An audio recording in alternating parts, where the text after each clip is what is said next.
Hi, welcome to the You Can Quit Smoking podcast, where we go over stories of success with overcoming smoking addiction. Many people have moved through this radical transformation and use smoking as an opportunity for inner growth, with deeper self-awareness and a greater capacity for compassion. So many have done it, and you can quit smoking too. I'm your host, Jessie Hartnett, founder of Honor Your Heart. Hey everyone, welcome back. I'm here today with Danielle, who is awesome. I've been on her podcast and I'm happy to have her here today. Danielle, can you introduce yourself? I am Danielle Zilg and I am a MFT in the making, motivator, I'm a coach, and also an advocate for mental health. And I'm just honored to be here. Jessie, thank you so much. Yeah, thanks for coming on. I'm excited to talk with you more. I know we touched on it when I was on your podcast and I'd like to jump into it more. So what's your story with smoking? I was an inconsistent smoker, and I would say when I was younger, especially in the high school age, now everybody, like all the young kids, they vape. That's the thing. Yeah. But back when I was younger, similar to your story, smoking was kind of the cool thing to do. And then I remember like when I was younger, being at parties and stuff, you know, people went out for like a cigarette. Like I'd be like, oh yeah, like I want to come to it. Started as like a social thing. Definitely when I was younger, similar to you, like to belong. Of course, I neglected I was too young. I was, 15, 16, 17 years old to really like know the true detriment to my health. And it wasn't even that like all the cool kids were doing it. It was just, as I said, I just wanted to belong. I wanted to be part of that social structure. And then as I got older and, went into my 20s and working and stuff like that, I will say smoking became more of a stress coping mechanism. Still, I like kind of on and off. I would smoke for like a year and then I would stop and then I would maybe just smoke at parties. But then like I would smoke again for a year. And I noticed that as I was getting older, getting more responsibilities, I was getting a job. It's actually funny, ironic, or the universe that I'm on your podcast now, because that whenever I'm in a high level of stress, I was like, I just want to have a cigarette. The nicotine like calmed my nerves down. I didn't chain smoke, but that whole experience was just like, It sounds like it started out something for you to fit in. And yeah. So what was going on there? Did you feel like uncomfortable, or when you were not smoking, what did it do for you socially? Socially, I mean, I don't think I felt uncomfortable when I wasn't smoking. As I said, it was just kind of like joining with a group. It was like being on a team, right? Yeah. It's like, oh, like everybody else is playing basketball. I want to be on the team too and shoot the hoop. I just don't want to be in the sidelines in the fan seats just doing it. Also, too, I'll be honest with you. Of course, when you're younger, you look up to people. And I remember vividly that when I was a freshman in high school, the girl that drove me to school, this girl and her sister was younger than me, but she was in the car too. They smoked. And at the time she was senior and I was just a freshman. She was driving me to school. So I was like, oh my God, that's so cool. Like not a lot of freshmen get that. So I also associate it with being cool. I'm like, wow, like this person I look up to is doing this thing. Like it can't be bad. And she was like really pretty. And how could this be bad? Like she does it. I want to do this too. Like I looked up to her. So there was that piece of it, especially when I was younger, of the cool factor. Yeah, totally get that. Did that continue as you were using it for work and with stress? Did you feel cool when you were doing it, or did that change? It definitely changed because as I went to college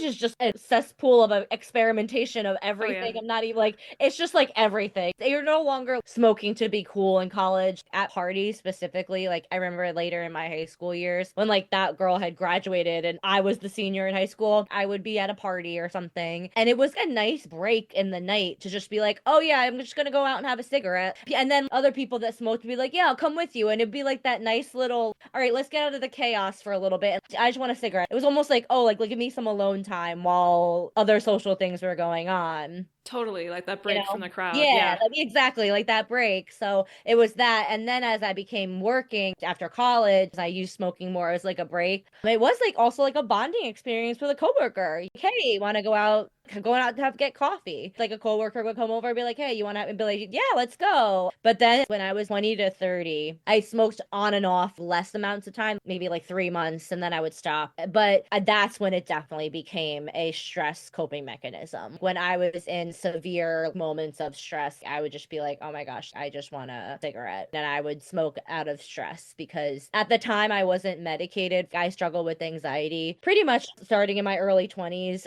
and now on to my 30s. But I think I was using it as like almost like I was self-medicating. So did that make the difference then? What changed where you're like, hey, this isn't something I want to do anymore? Definitely my own, and similar to you, like my own healing journey helped. I also think, too, as you get older and wiser, you're like, I only have X amount of years left. It is so detrimental to your health. I mean, you can feel the difference. And with my own healing and growth, I was like, you're not addicted to the cigarettes. There's like something deeper going on inside. That's your stress response. So it really took that inner work and that working with a therapist. And then, as I said, now I am medicated for my anxiety. So it took those steps to be like, I don't need this anymore. That was something I was doing to self medicate myself. And now I've found healthy and appropriate tools to combat my anxiety that I was having, or those really, really, really high stressful moments.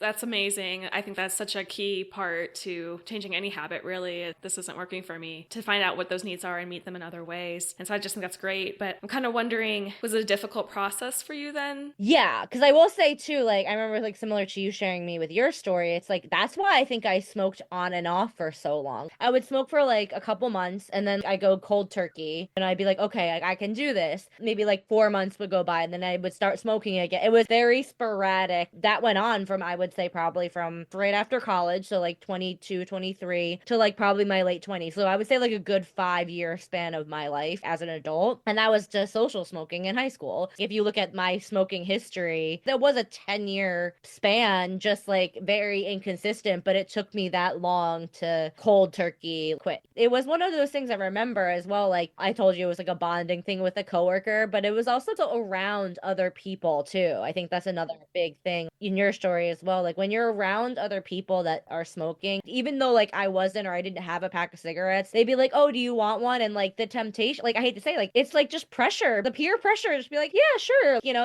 I'll have one. And then that's how I got hooked again every time. It was somebody asking me like, hey, at a social event, or do you want to come out with me? And I'd be like, yeah, without even registering what habit that was then gonna happen after that. Totally can relate to that. So when you finally were able to put it behind you, how did you handle those interactions when people would say, hey, you want to come out with me? What did you do instead? Or how did you respond Yeah, that was no, different? I would just be like, no, like I'm good. I mean, I think I also got to the point, if you think of my development, as I grew older in my 20s, I started obviously like very still formidable, when you're in your teens, not knowing who you are. I found my identity through my 20s. So like I found who I was, and that was also part of my healing, part of my growth journey. I became more solid in my identity. So that was a huge piece of it. If somebody asked me today, like if they were smoking and be like, hey, do you want to have one? I'd be like, no, like I don't smoke. And that hasn't happened to me like in years. Yeah.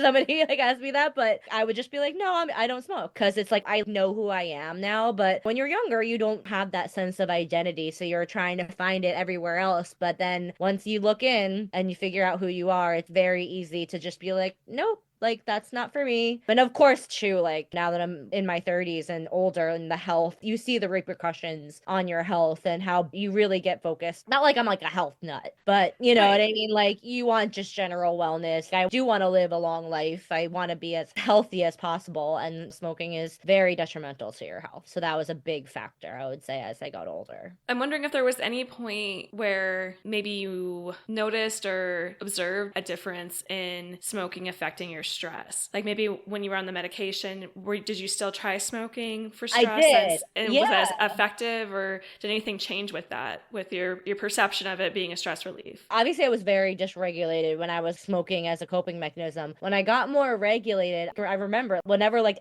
you could feel the nicotine like in your body, and it was almost like a tingling, like it wasn't euphoric, but it was just like a tingling feeling. And I remember like being like, ooh, like this doesn't feel the same way it felt like that release when like Yeah. before. I was like, it felt just weird. Like I hate to, for lack of a better term, it was just like a tingling sense. It wasn't full numbness, but it was just like that, almost like that, like pins and needles, but like a little bit lighter than that in my body. And I was like, ooh, I don't know if I like that. Like I was like, I don't know Yeah. if I like that feeling anymore. Like, and it consistently happened, and yeah, it just wasn't a good feeling. It was just weird. It wasn't like cold turkey then either, but it was like it was a phase. Like I had to, like everything in life, like trial and error, and I kept on consistently feeling that. I mean, I'll use the similar metaphor or analogy to like a certain type of alcohol, right? Our bodies respond differently to like tequila versus vodka. So it's almost like I lost a taste for it. It's like my body just couldn't, like I kept on trying, but it just wasn't processing it, the nicotine and the experience like it did before.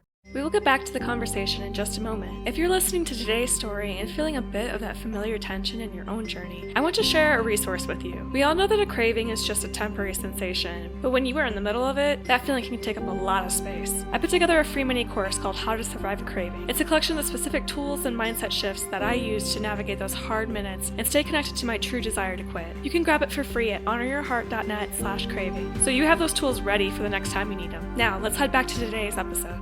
Oh, that's so amazing. That's really, really helpful to move out of it. Because a lot of times, like, we can romanticize it and put it on a pedestal, like, it's so great and it's so helpful for this thing. And if we can kind of lose that or just question that and sit with that and things change, then it can be really helpful to let go. Because then it's like, yeah, it's not doing what it used to do for me. So yeah, exactly. Like it just didn't give me that, yeah, that sense of relief. I also too will share with you from a cultural perspective. I feel like when I was younger, it was all about don't smoke, don't like all the marketing was like don't smoke. But now I think the smoking culture, I'm sure as you know, has shifted, and tobacco products moving away from smoking to like vaping. I feel like I was almost not like the last generation, but I saw there has been a big shift in that, in like the marketing and the consumerism of tobacco products. I've never vaped. I never got into that when I was done smoking. And I don't remember the exact moment I was like, that was my last cigarette. I was kind of just like over it. I was just like, yeah.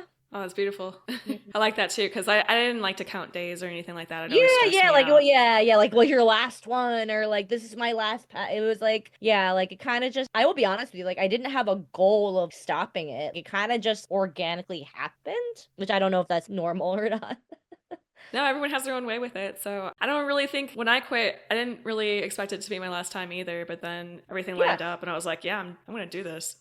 Yeah, So, exactly. yeah. Exactly. Because I also too know, like, as you know too, like obviously nicotine is a drug and it's addictive. Like, and that was another thing too. Like, I consciously, when I got older and started learning more about what I was putting in my body, I was like, yeah, like the point of this product, it's addictive. The chemicals in it, it's supposed to make you want it more. When I consciously, logically understood that, that was, I think, a big turning point too. When I was like, oh, like, yeah, like this thing is made for me to keep, kind of like our phones, the attention span, like it's made for you to keep on going. You know, I didn't stop right away, but like just having that awareness was super helpful too. Yeah, and that can help us when we have that rebellious spirit, when we maybe have authority issues or like don't tell me what to do, because a lot of people, including me, like fall into smoking for that. If you can kind of shift that and be like, no, man, they want me to smoke. They're trying to trap me. It's kind of like fun to stand up to that, I guess. Yeah, be like, no, like, Yeah. like you don't have control over what I do and my habits and where I spend my money. That's another thing too. Like, they're expensive. Yeah. I don't care what socioeconomic class you're in, but to spend, I mean, I forget how much they were when I was in high school, but like to spend like $17 on something, like that can get a lot of places, other places too. So, and not to say the whole time, like, you know, when I decided and when I was smoking on and off, like I was very fine financially, but look at how, like the money and you're like, that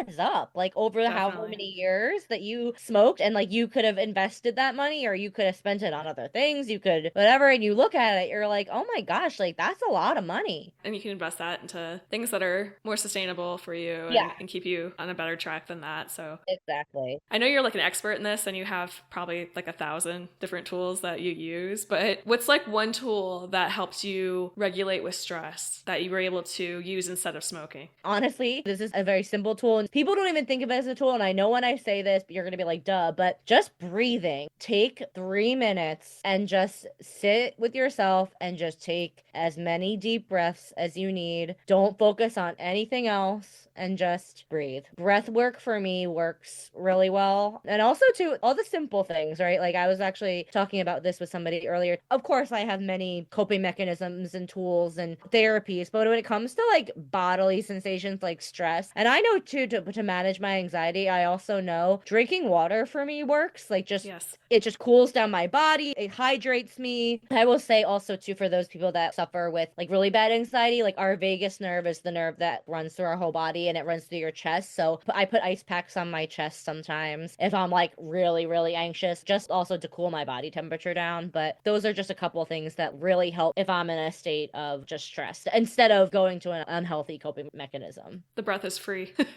Well, yeah, that too. Well, that too. Yeah. Well, yeah, exactly. And I was so funny. Like, I go back to breath work because I feel like it's one of those things. And I know not even breath work. I'm not like a somatic coach or anything, but I'm like, just breathe. Even just taking like one big deep breath in, it does wonders for you. In between meetings, now that I'm definitely more regulated, but like when days that I have a lot going on and I'm like, ooh, we could have a stressful day today, I just take a couple minutes in between my calls and just close my eyes and just breathe in and breathe out, and until I feel like more settled in my body. And it's funny because it kind of mirrors the smoking behavior, you know, that deep Yes. inhale, that Yes. long exhale. Yes. So that's what I found too was also really helpful for me. Yeah. And then it made me more grateful too for that life force. You know, it's so precious and sustains us, and just to connect with that, it feels good. It feels good to be alive, to be healthy. Yeah, exactly. And it's also too like, yeah, you're breathing in like oxygen instead of smoke and all that stuff. You know what I mean? Like you're giving to your body when you're breathing. And then to take that moment too, like you were talking about with like the crazy chaos of